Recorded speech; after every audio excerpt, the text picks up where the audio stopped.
Okay, hello. Can everyone hear me? Thank you. So that was the best response I've had. So good evening. My name is David Brenneman. I'm the director and CEO of Telfair Museums of Art, and it's my pleasure to be here, and I'm just really pleased to welcome all of you for the 19th annual Jacob and Gwendolyn Knight Lawrence Lecture featuring our distinguished speaker, Nari Ward. This lecture is sponsored by the Jacob and Gwendolyn Lawrence Foundation. I do want to just say, we were talking about the introductions, so this is going to be a little bit like a nesting doll. Eventually we will get to the prize, but there are going to be a few folks who get up here, so I'm going to try to move quickly. So Telfair is proud to have Nari Ward's work, Breathing Bars Directional Left, on loan from Art Bridges, which is a foundation based in Arkansas, as part of a current exhibition, In Reflection, Contemporary Art and Ourselves, which is organized by our very own Aaron Dunn, curator of modern contemporary art, and supported by the City of Savannah and the Georgia Council for the Arts. I'm really here to express our deepest thanks to our good friends Linda and Walter Evans.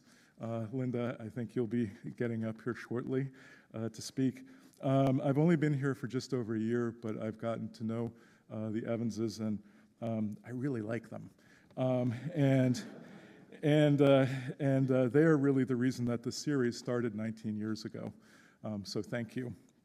I also want to mention that a couple of years ago, they gifted 28 amazing works of art to the museum, and we're pleased to announce that next year, early February, wait, 6th? 6th, okay, good. I was going to say the 5th. So February 6th, we're going to open a gallery in the Telfair Academy, which will be a permanent place to show works from their collection on a rotating basis. So hopefully you will all join us there. And really this gallery is so important to us because it helps us to tell more fully the story of American art history, as well as looking at it through a very important lens of the work of African American artists and their contributions to that art history. So thank you again for joining us for this evening. And now to continue to the next layer of the nesting doll, I want to invite Kim Dubois.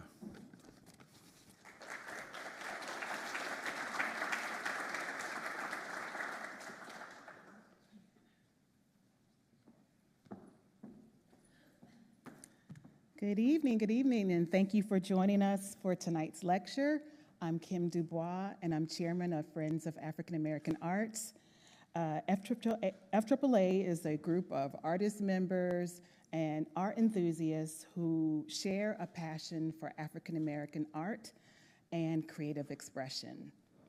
Our artist members range from highly skilled professionals to less experienced artists who are often transformed by the opportunity to network, collaborate, and exhibit their art in a very professional museum setting. In fact, I encourage you all to stop by the Morrison Gallery and see our Small Works exhibition, which is on display now. I think you'll enjoy what you see. And speaking of talented artists, I'd like to take a moment to thank the FAAA board. If they would please stand and be acknowledged. Joshua Alexander, Anissa Rowland, there, Anissa's here.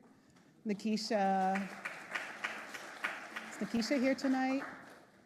And we also have, and Joshua, I mentioned Joshua already. We also have a new student member, Aja Boone. I'm not sure if Aja is here tonight, but she will be our Savannah State student advisor and will bring a really fresh and wonderful approach to a lot of our work. I'm sorry, there he is, Brian Wood, our other board member. Sorry. I'd also like to thank our advisor, Harry DeLorme, And of course, thank the visionaries of FAAA, Dr. Walter and Linda Evans, who founded FAAA almost 20 years ago. Their contributions will live on in the new gallery space that will bear their names and honor their generosity and dedication to the arts. So we thank you very much. In 2026, FAAA will celebrate our milestone 20th anniversary with a robust series of exhibitions, lectures, and other surprises. So if you are not an FAAA member, this will be an amazing time to join us as we journey into a new decade of discovery. So thank you.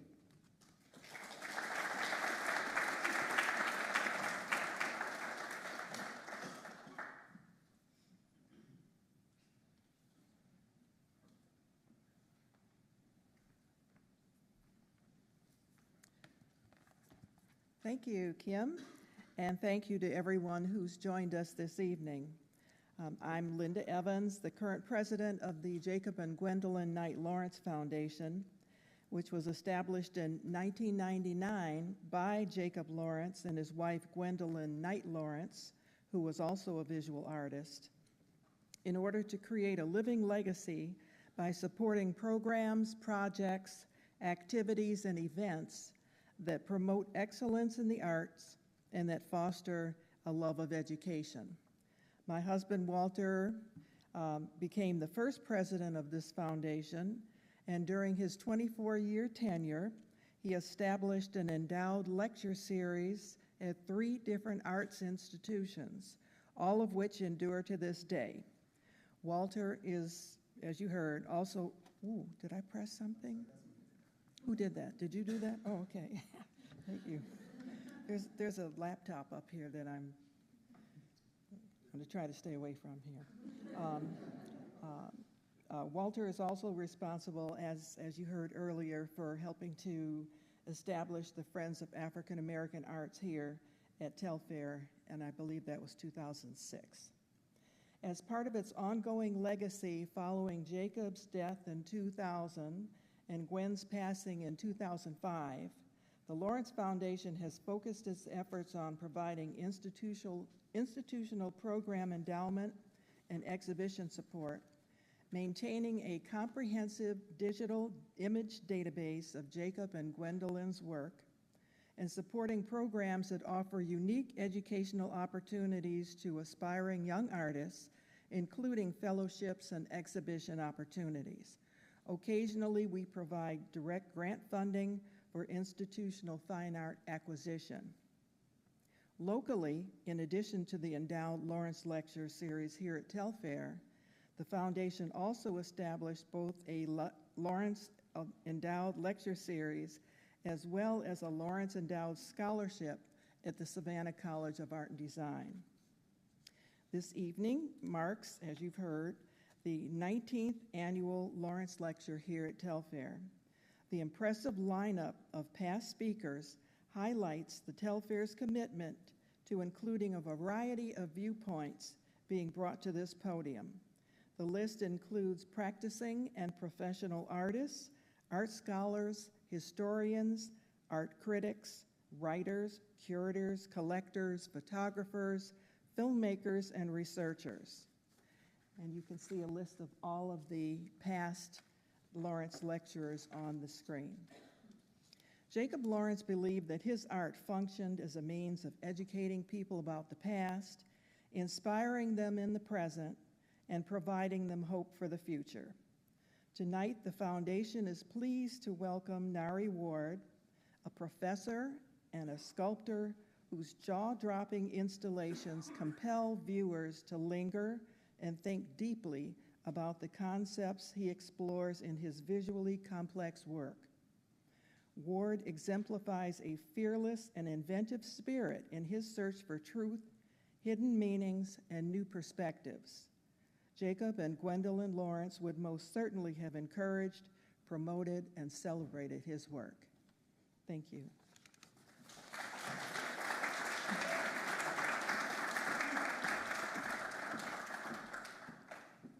We're almost to the inside of the nesting doll on the last introduction.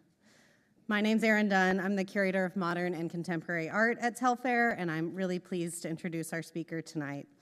I distinctly remember visiting Ward's solo exhibition, We the People, at the new museum in 2019, and seeing so many wonderful pieces inspired by his time in Savannah that I just knew I had to have his work back here at some point. The opportunity came about through a loan program run by Art Bridges, whose goal is to expand access to American art.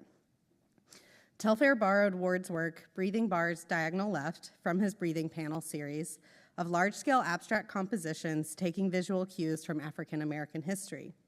In this instance, Ward referenced the shape of an African prayer symbol known as the Congo Cosmogram as they appear in the floorboards of the First African Baptist Church in Savannah. This work, in turn, served as inspiration for the Youth Lens program here at Telfair, created in partnership with the Frank Callan Boys and Girls Club and supported by Art Bridges through a learning and engagement grant. Over 6 weeks, teens explored digital photography and Savannah history with award-winning photojournalist Jason Michelow Johnson, who I think is here tonight, who I saw. Thanks, Jason. Their photographs are on view in the hallway outside of the auditorium through November 24th. In a career spanning over 3 decades, Nari Ward has gained recognition for an interdisciplinary and multimedia practice that engages historical and contemporary discourse around race, migration, democracy, identity, and community. Currently based in New York City, Ward was born in Jamaica and moved with his family to the United States at age 12. He earned his BA from Hunter College, where he is now a distinguished professor emeritus, and his MFA from Brooklyn College. His career has been the subject of many group and solo exhibitions nationally and internationally, including his 2015 exhibition, So-Called, presented at the Savannah College of Art and Design Museum of Art. His work is represented in countless international public and private collections, and he's received many honors and distinctions such as the Joyce Award, the Rome Prize, awards from the John Simon Guggenheim Foundation, the National Endowment for the Arts, the Pollock Krausner Foundation, and he's also received commissions from the United Nations and the World Health Organization. Whew. I could go on, but I won't because I'm really excited to hear from the artist himself. And just a brief pause, we're gonna flip over the PowerPoint, but please join me at this time in welcoming Nari to the stage.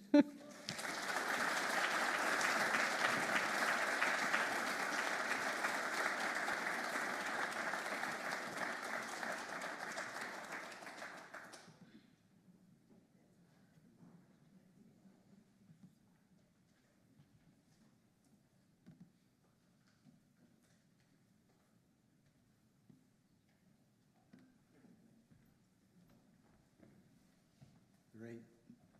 It's a pleasure to be here. Thanks for coming out.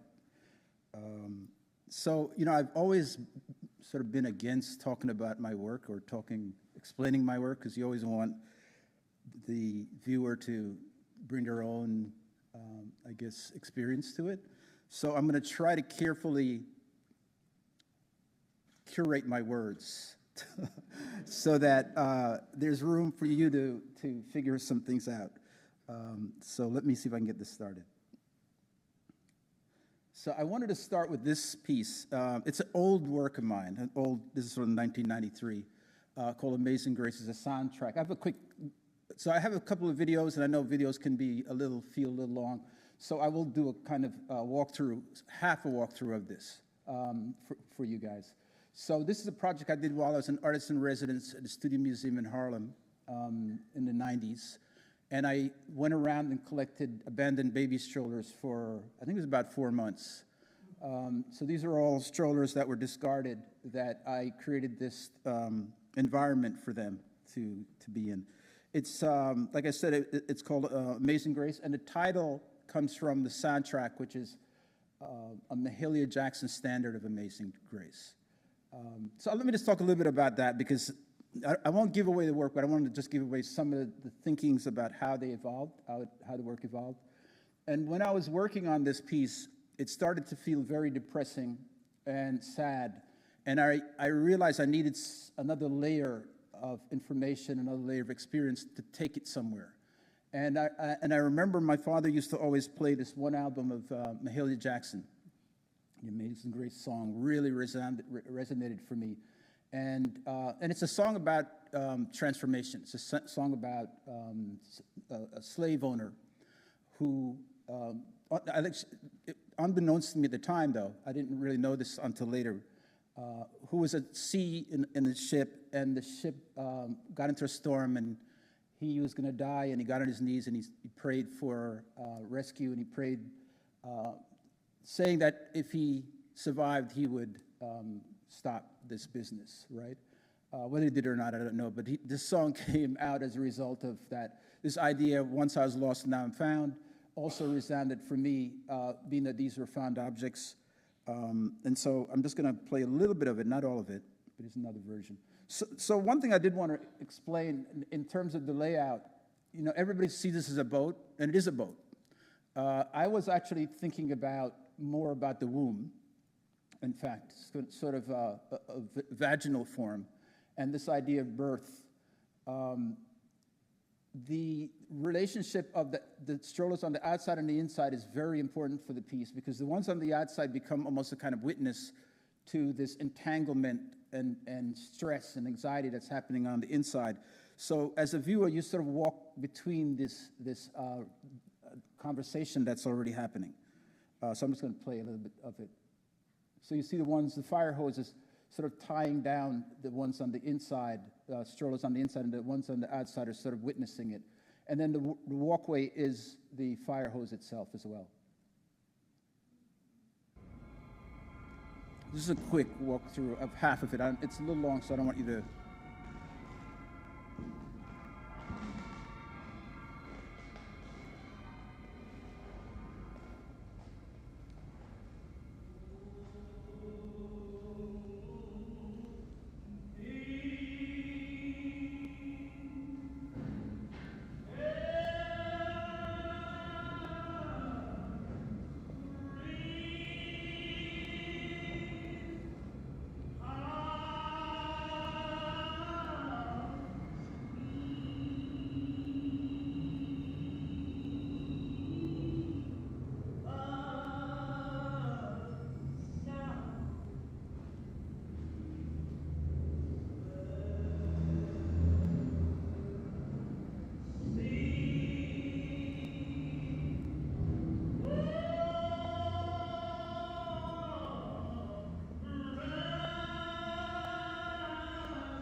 Okay.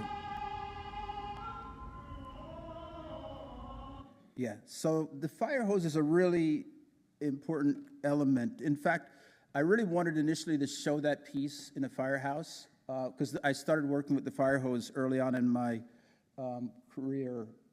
It was actually by chance. I had a studio across the street from a fire department, and I always see them dragging these fire hoses out. And I remember going over to one of the guys, and I thought, this is a really interesting material, because it looked like, you know, textile. And I always consider myself a weaver more than anything else. And so I asked one of the guys, you know, hey, where can I get some more of this material? And he was like, oh, you need to go to the hose room. And I was like, hose room? What is that? And he sent me to this place in Long Island City, New York, where all the fire hoses were brought. And so I had an endless supply of this material to work with, and they were giving it away. This is pre-eBay, so I was able to get a lot of it at a time, but now it would be impossible to get a material like that because everybody's selling everything. So I wanted to show this other piece, which was a kind of two works that came into being one. I was really intrigued with oven pans, and so I started collecting oven pans from stoves that were being discarded.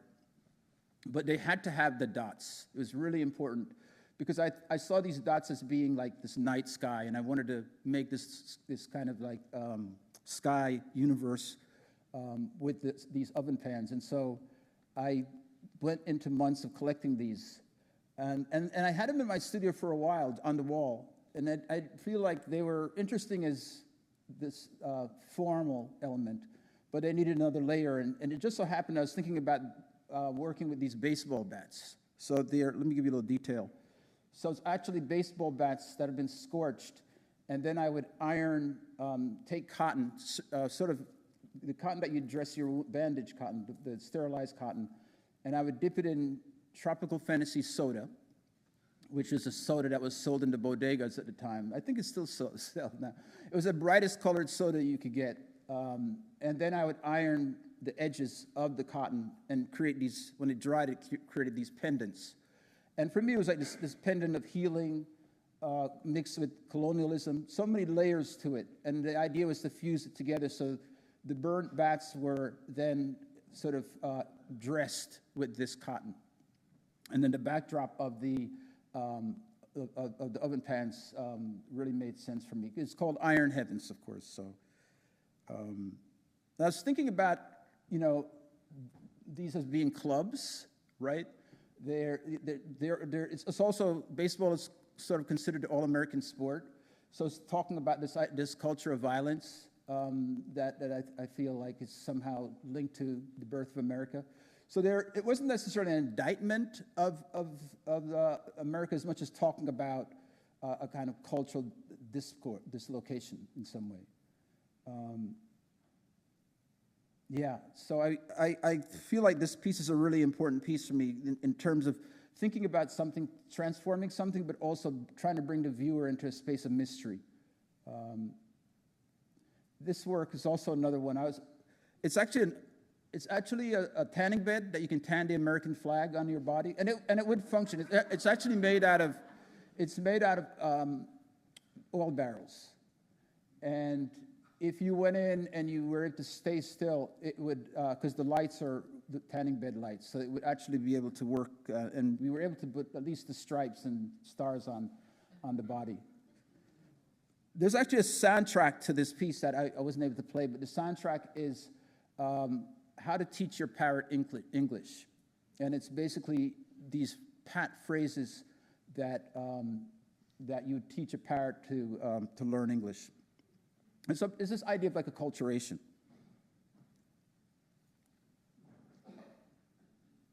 There's another view of it. You kind of came through, to get to it, you'd have to go through the stanchions.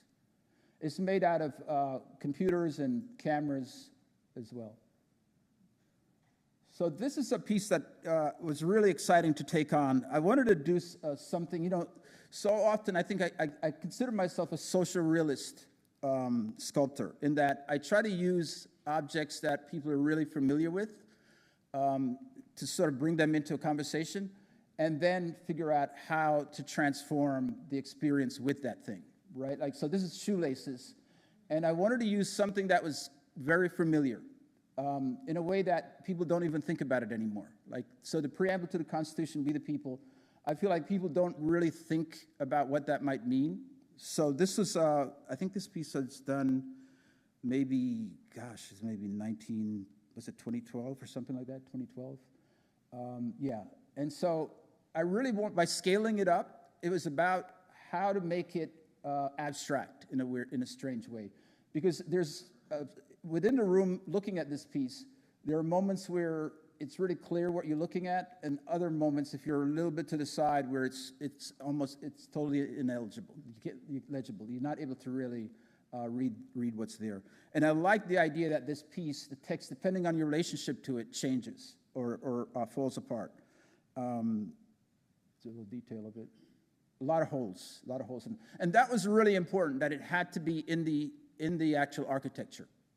This humble material would have to take on the space, and that your commitment to it was really important as well. This is a piece that I had to throw in here because it's called "This is a Beautiful Country," but the title of it is "The Last Words of John Brown." And apparently this is when John Brown was being taken to be hung, and he was on the buggy, or the carriage. He was sitting next to his brother, and his brother said that he was looking at the countryside as he was going to the gallows, and he said, "This is a beautiful country." I thought that was something really odd about that, but also very poignant about his last words being about the condition of the country, the possibility of the country. I also wanted to sort of go with this. These are security tags.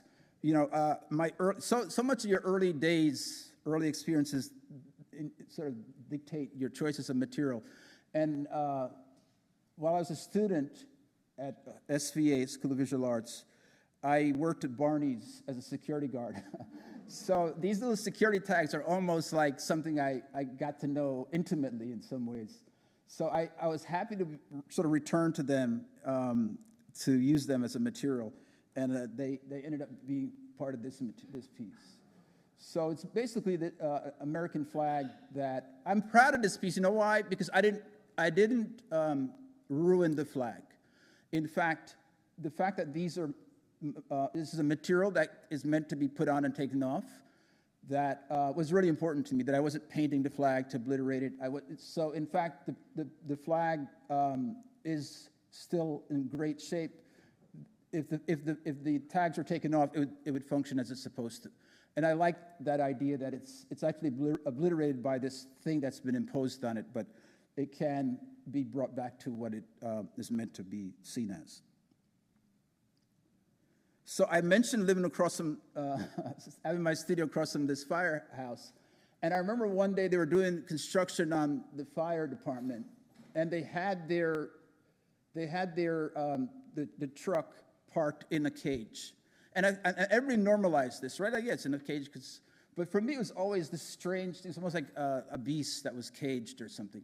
So every time I'd see it, I didn't understand why people didn't see how strange this was, like to have this thing in this cage.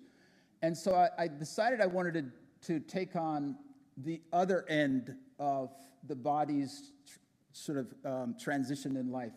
So the first piece I did was the baby stroller, where as a toddler, as a young person, you're leaving the mother or father's body and being pushed into the world.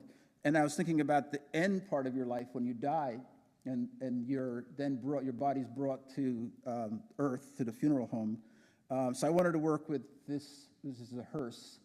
So it's this idea of like caging death, right? Like taking this thing that we can't control and have no way of knowing about, and then finding a way to hold it, to sort of put it into space, a kind of contemporary memorial of sorts. So it's a hearse that's been cut in half. It's tar and feathered, so it's been kind of punished.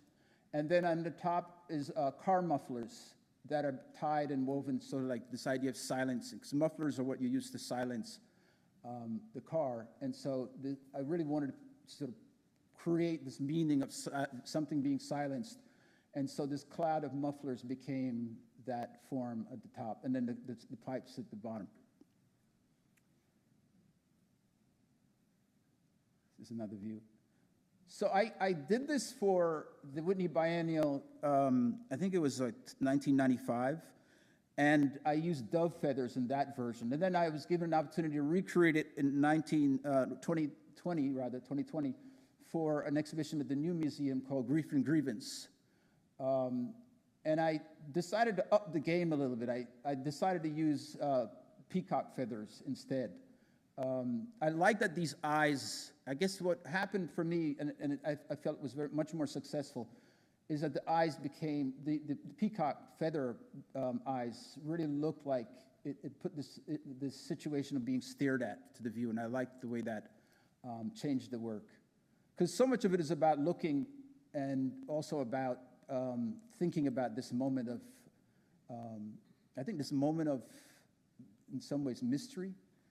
I wanted to take on this topic of death in a way that I thought would be generous in terms of visual, a kind of a visual baroque, but also mysterious.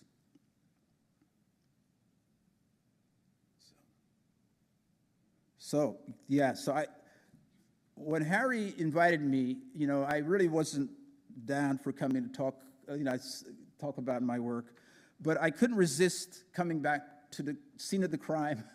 No, I couldn't resist coming back to talk about this work because it was so meaningful to me, right? When I came to do my first project with SCAD was a video that I created that wanted to tell the story of the sort of local entities that were in Savannah. And so I was brought to this church, the First African Baptist Church, and I saw these holes that David described, so much about human resilience and survival. And so I really wanted to figure out how to make this a contemporary dialogue with it, because I think too quickly it was relegated to a kind of historical moment. And I felt like this idea of resilience, survival, was so important to reference a contemporary moment. So I was thinking, well, how could I do that? And the video did it in one way. I'm going to show a little bit of the video. I don't want to give you too much of the video, but I just want to give you a start of how this evolved into a sculptural object with a video, and then how it evolved into the copperworks that you see upstairs. So bear with me for a second. Sorry. So the one thing I did want to talk about, which really resonated with me as well, was the symbol of the Congolese cosmology, because the idea of death and rebirth is kind of intrinsic to it. And I wanted to also say that it was so much connected to the Christian cross, right? Because it's this idea of this horizon line, it's the idea of sunrise and sunset all intertwined into one form. And so for me, it was really crucial to make that connection, that I wasn't just taking this culture that or this symbol that I didn't have a dialogue with, a relationship with. I felt like I knew this form, and I wanted to figure out how to reuse it, or use it in this piece. So here's where it ended up becoming this. This is the object. This is actually in the Blanton Museum, where it's now in their collection. But this is an installation of, it's a blue light, and this piano has all these keys that are put on top of it.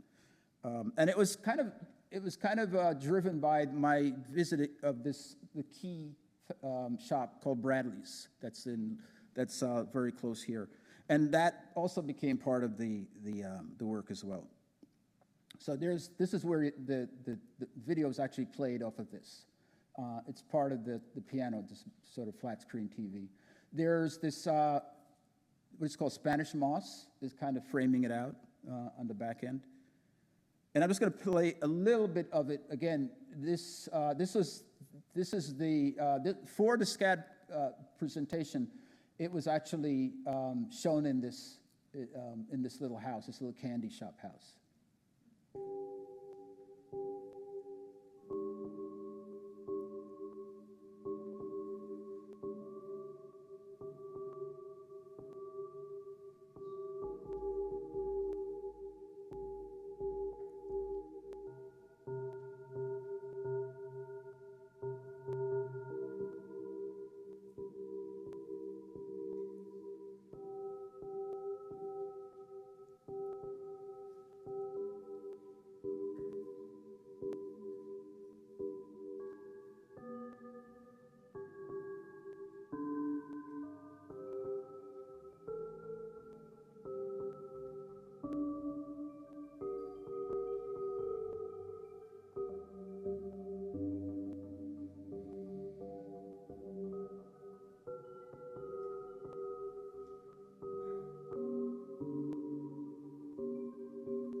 The audio was, I commissioned a musician named Austin Nelson to help me with the audio, and I was really happy with the job he did with it.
I was really happy to know that Bradley's is still here, still there at the spot, but much cleaner now than it was before. Unfortunately, the gentleman who's the key maker here, Mr. Bradley, has passed away, but his grandson still owns it.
It's almost over. I just wanted to wait for this gentleman to come in.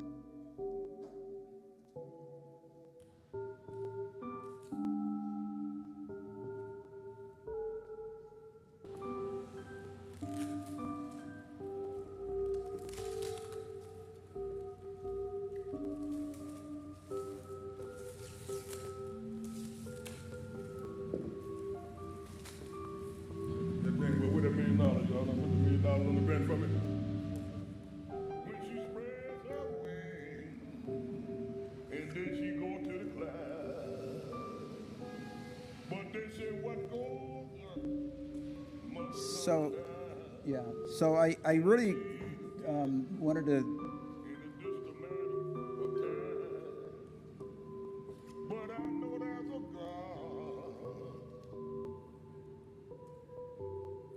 so this piece is really important for me, and so I really wanted to show as much as it is possible in terms of the video.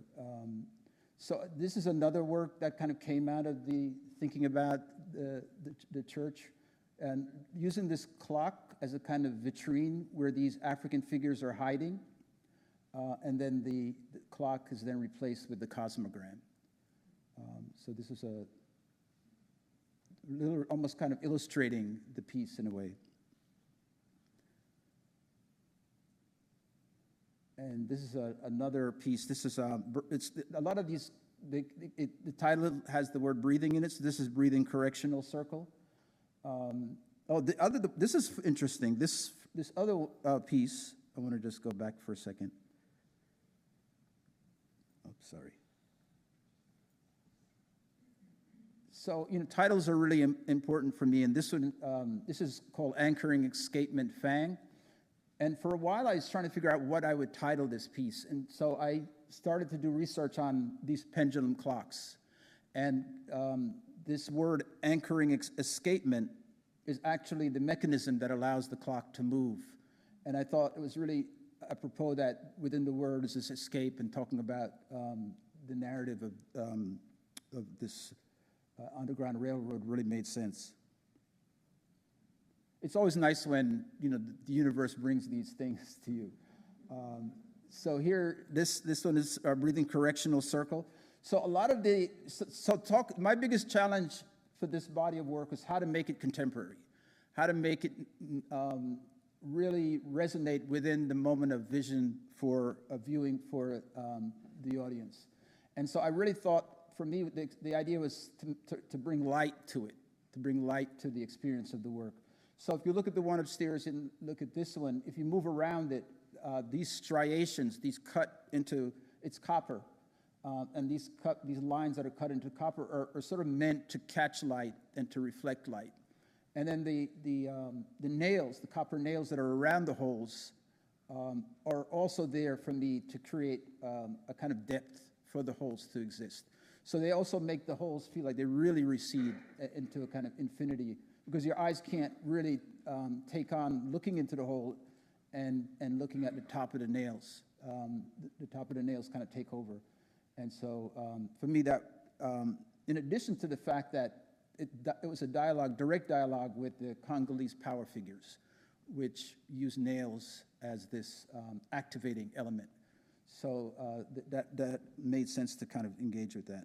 The other thing that I tried to incorporate, and I did in this one, is I would walk on top of the material. So you'll see my footprints in them. And I think the idea of that was to try to bring another moment into it, because when these shadow images are actually sort of imposed into the patina of the copper, and so I wanted to have even another moment there where it's like somebody, like you could see it being touched, or you see the presence of the person is still there. And I think that was really important for the piece. So each one has some evidence of me walking on top. And this one is barefoot. In the other ones, I only used two kinds of foot gear. One was Air Jordan, and the other one was Timberlands. So it was really this dialogue with like air and land. There's a close-up of, in this case, in the one upstairs, there's handcuffs that were kind of left in presence. And you can kind of see my footprint there. This one, the evidence that you're seeing here, it's called breathing concertina, and what you're seeing are razor wires. And this is breathing concertina 6X, so there's like 6 razor wires that are in it. And this is the same series as the one upstairs, except in this one I wanted to bring in, it's the dream catcher. Indigenous Native American dream catcher sort of is in the form as well. And this one also has the Air Jordans. Yeah, again, it's like trying to, something recognizable that somebody sees it right away and says, oh, I know what this is. Whether it's the footprint or the Timberland boots or the Air Jordan soles, I feel like it made sense for the work. So this is a piece that came out of COVID. I started seeing, or I started paying more closer attention to street memorials, right? And this is a period when the funeral homes are closed. We weren't allowed to gather. And so a lot of people would do that anyway, and they would come out and mourn, and they would create these makeshift memorials on the streets, on the sidewalk. And I really wanted to figure out a way to dialogue with this, because it kind of reminded me even of like one of my favorite artists, Morandi, right? Like you see these repetition of bottles.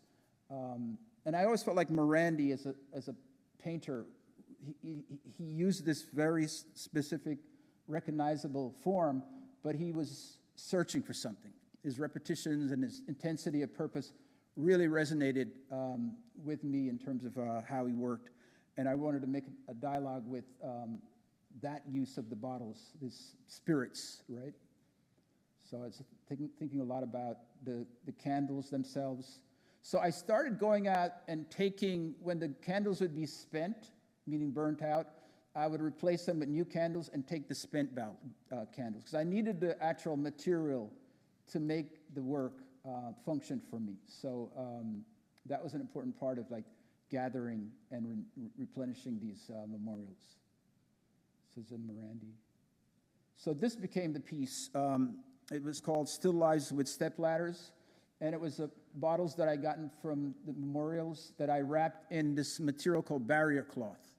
And I got obsessed with barrier cloth. It's actually a material that's used in landscaping, right? And it reminded me of like burlap, but why it's used in landscaping is they would put this on top of like soil that's not so good. They'd put this on top and then put good soil on top of it, right? So it's a way to separate like the good soil from the bad soil. And it allowed for the moisture to go through and it didn't break down. So I really got intrigued with this material and wanted to work with it more. So this is what this entire formation is sort of wrapped in this barrier cloth, and step ladders as well are there. On the top of the ladders are this almost like still lives. A lot of alcohol bottles. I was going around picking them up constantly. And the cosmogram was also repeated in the sort of altar of the piece. So just to the left, you'll see a body of work that, again, uses the copper and uses the light, the actual candles, to make the form. What you're seeing here are the sidewalk, a sort of pattern of the sidewalk. And then the circles are coming from the candles that I collected and the bottles that I collected, the shape and form. And then I would use the light sort of coming, the lines coming from them, sort of illuminating the candles. And so this is another version of that, a larger one. I guess in this piece I was thinking about the mass, like because what was also happening during this period was a lot of protest, right? And so I was thinking about like gathering and the idea of gathering and the notion of communing over a particular space. And so you're seeing a lot of footprints, a lot of evidence of people's tracks, and then the cosmogram as well is here.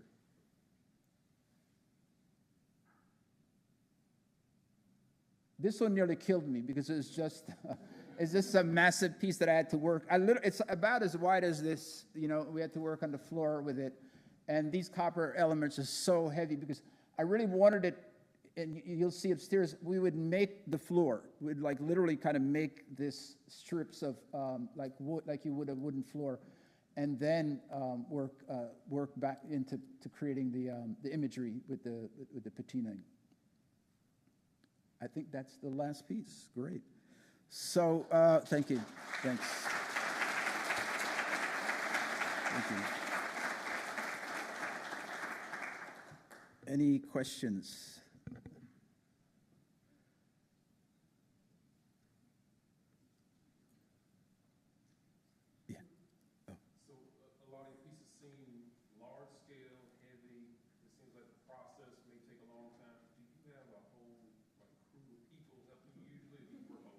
I've burned through. See, I was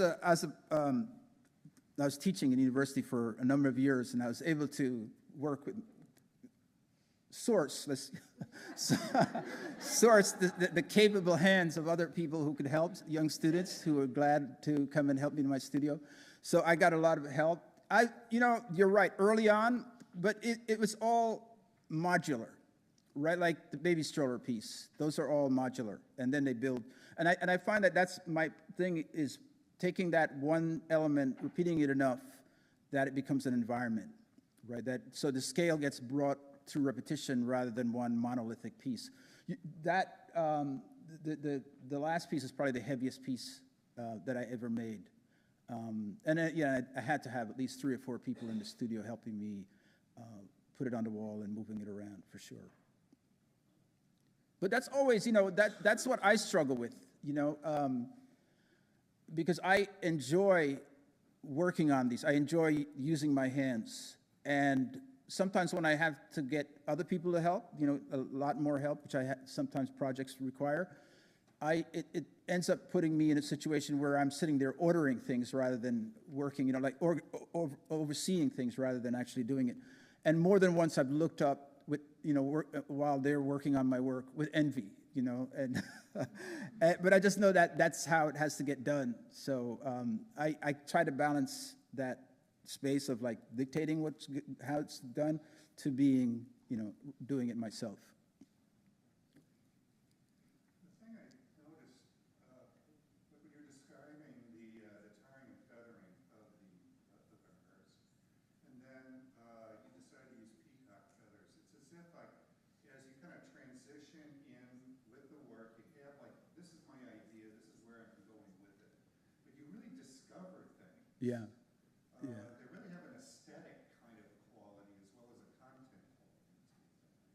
So I just. Yeah, thanks for that. Yeah, you know, like even the copper pieces, I'm never quite sure what I'm doing, you know, because it's a chemical reaction. So I'm putting these things down, and I think I know what's going to happen, but I'm always surprised in the end. So it's like the work sort of brings you on a journey, and you react to it as you're figuring it out. And I think that's the best part. That's why I don't want like the meaning to overemphasize my decisions in the work. I'm always excited to sort of let my expectation of meaning go and see where it can bring me. Is there any significance to your decision to center or offset the cost of framing in your work? No, it was really about thinking about this idea of the floor and how the direction, especially the last one, because it had like 4 of them. I had to think about that. Maybe that's the only one where I had more than one on one plane. So that was most crucial. But I think I'm always trying to think about what's going to be around it and where it needs to be. And at the same time, I'm not sure when this thing dries what it's going to be. Like I do all this gesture of throwing this material on it, and then I have to go away for the next day to see what happens to it, which is kind of interesting because I'm always kind of figuring it out when I come back in to work on it. I don't know. There's a lot, so maybe somebody could call them out. Go ahead. Well, we noticed that you are keep using copper as a material to express different meanings. So did you found copper? No, that's a great question because, yeah, no. So I was thinking about what material would make sense for the story, and it's a quick aside. You know, it's a quick aside in that I was doing a residency with the Robert Rauschenberg Foundation, and one of the guys who worked with Robert Rauschenberg, his assistant, is still there, and so this guy named Matt, and so he was showing me all the different things that Robert Rauschenberg would print on. And I remember seeing this copper plate that he was printing on. He wasn't using it as a printing material, he was printing on it. And I was really intrigued with it, and I started researching what is copper. And I think what fascinated me about it is that it's this material that doesn't break down. Its resilience is really important for thinking about it. And also the fact that it's a material that heals, that's supposed to be correlated with healing the body. And I like that. I like both of those elements to be engaged with the story that I was trying to tell. So I think that brought me closer to thinking about working with that material. It's something that comes from like the roofing industry because it doesn't,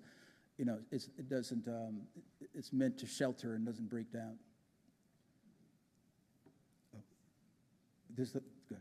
I was just going to say, when you work with it, so you put the copper on the ground, and then you put the chemical on Yes, the copper? yeah. Do you do it in sections, or do you do it No, it's just a mess. I'm actually walking on top of it while I'm doing it, and I'm using spray bottles.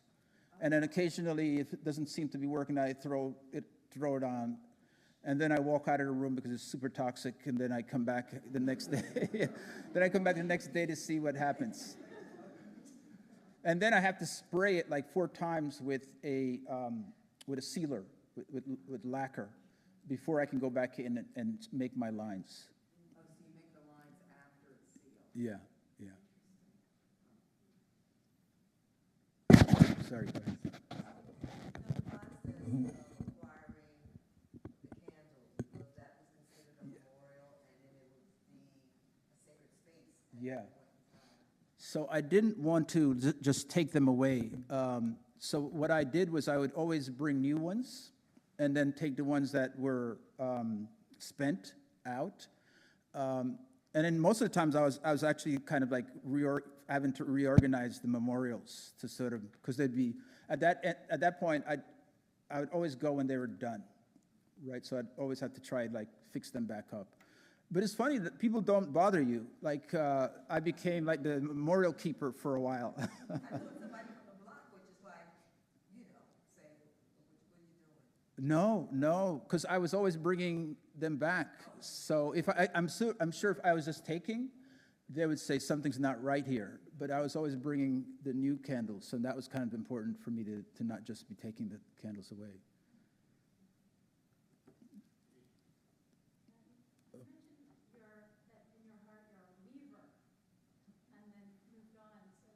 Yeah, no, that's a really good. I always felt like all I'm really doing is weaving materials together. I'm not. It's like this, taking this thing that we recognize and then figuring out ways to fuse them, fuse them in terms of meaning, but also physically sometimes fusing them. And a lot of times, my strategy will always be about concealing and revealing. So there's a lot of areas where the spaces, you don't know where things overlap because there's some other material kind of covering it. And that happens with the panels through light, in a way, because the making of the lines in some ways obliterates some of the imagery that's on the surface, and then others, depending on where you're relating to it. So I feel like the crossover and the interconnection of imagery and material is really much closer to a weaver than a sculptor. The other thing about sculpture, this is why I was so excited about the vitrine piece, is that contemporary sculptors are always having to figure out, where does this thing live, right? Because now it's kind of, if you're referencing something in nature or something that's abstract, then you have to think about like its context. And I think Brancusi is an example of that. He's always trying to figure out what materials are going to be his support, the pedestal for the work. So I always want to forego the idea of the pedestal, and that's why a lot of my sculpture, if you look online, a lot of my sculpture actually have wheels, and so they're never really meant to sit in one place. They're meant to be portable, in that you should be, hopefully, ideally, you're experiencing them in different possible spaces. You said that titling is really important for your work. Is there a pretty consistent... Sorry, I didn't hear the first. Sorry, you said that titling is really important Oh, yeah. for your work. So is there like a consistent kind of place of inspiration that you draw from, like poetry, literature, like any... No, I guess what I'm getting at with the titles, I always want the titles to create a field for the viewer, right? It's to not bring them to the mound of the thing, but to bring them to the space of the thing. And so in that regard, there's a different view that they may have from the title, from where my original intention might be. So I'm always trying to figure out how I can create a title that is not directly linked to the work, but brings some dialogue around the work. Or maybe even the dialogue that maybe I don't have in the work. Sometimes the titles are about things that are not there. So I do think, like poetry, that's the key way of doing something, where you're trying to bring a conversation around an interest or a meaning, but you're not going directly into it.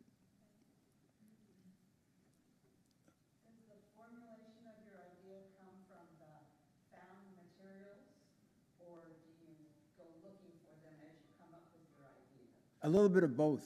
Like, for instance, a lot of the memorial piece of the street, like that street, right? Like what I'm really excited about, so this is great because it's actually two parts of my practice. There's the studio and then there's the street, right? And in the street, there's this material of chance that you have to negotiate. And I like that I'm always having to react to something, or I might find something that talks to me and I want to tell a story about it. And then the studio is sort of like where you've created this toolbox of things that you know will work or things that you're interested in.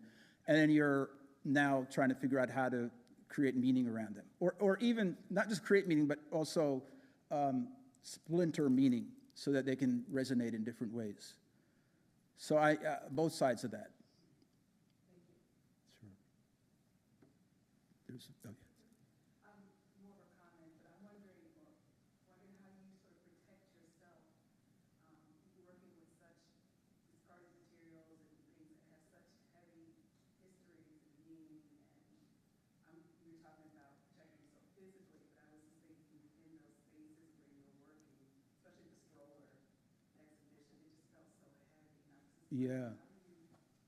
Yeah, no, I actually think it's just the opposite. Like, these things are, it's like, say, for instance, the Peacekeeper, which is the hearse, right? It's like this, what triggered that piece was we were seeing, like we've been seeing lately, all these narratives of genocide that was in the 90s. This was Rwanda, Bosnia. And so we would see that, bodies on the front cover of the New York Times. And then we'd have to sort of go about our regular routine of the day, right? And so what we do is compartmentalize these traumas, right? And my idea was I wanted to find a way to sort of, it's like, let the monster be out, but cage that monster. So I really wanted to create this symbol of death, this kind of overbearing, epic scale symbol of death, and then lock it up, right? But the one thing that I didn't want to do is illustrate. I wanted to figure out how to bring mystery back into it. So the gesture of tar and feathering it, of putting on the mufflers on the top, they were bringing this other ritual of making and being into the piece, and that's where it goes into the space of the irrational, which is kind of necessary, because that space of the irrational is also the reality that we live in, right? Because we, as humans, we create logic and rhythm around things that we know. That's how we survive, right? And I feel like that the thing that you don't know, you try not to think about, right? And so or ritualize. We find practices that help us engage or negotiate them on a communal basis.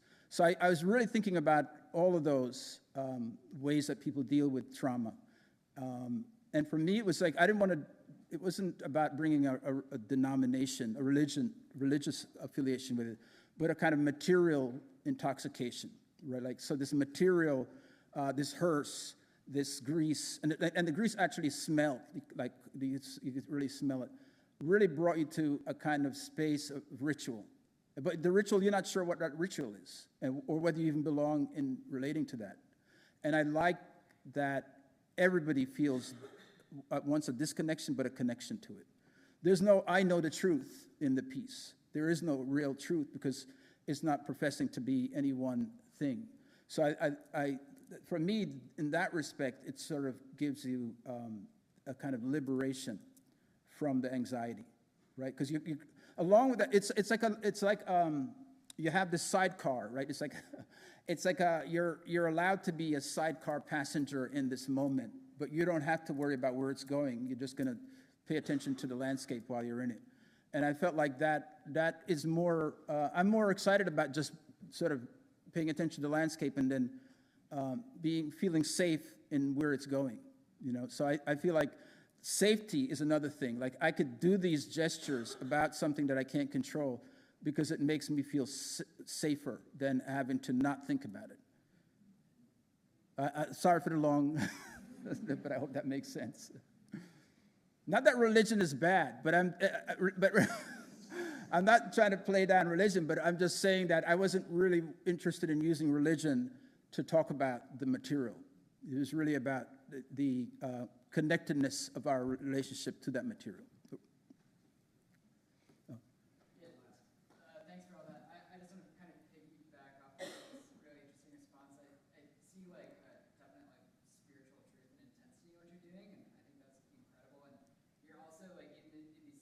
I assume these are much later works with the copper, and they're extremely refined.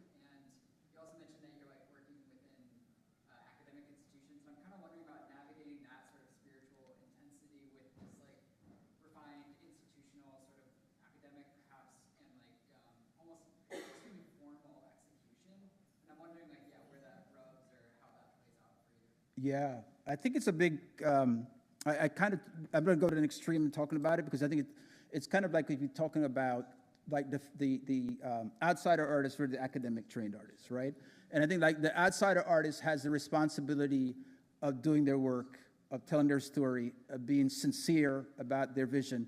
The academically trained artist has the responsibility of knowing where they are placing themselves in the art legacy continuum, and their connectedness to their colleagues or the field itself. So I kind of feel like that's the big push, and then the biggest challenge as an academically trained artist is where do you bring that? Where's that sincerity? Right, because now you have all of this space that you're entering. That now you have to figure out, well, what's me? You know, what is my voice in all this buffet of possibilities? And I think that that sincerity for me has always come from trying to think about how, and you said spirituality, but how to bring mystery to this thing, and bring mystery to it in a way that that can be, I guess, mystery in a way that can be accessible, right? And that's why I'm always trying to, in all that refined or not refined, it's always about the hand, right? And always about the body. Like always evidence of the body and the handiwork is always really present, even in the refined space, or whether it's just woven together, or whether it's that grease that's, slapped on the hearse itself. I want to be like one step away from the viewer's impression of what happened here.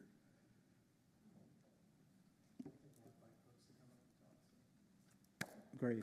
Thank you, guys. Thanks for coming. I appreciate it. Thank you.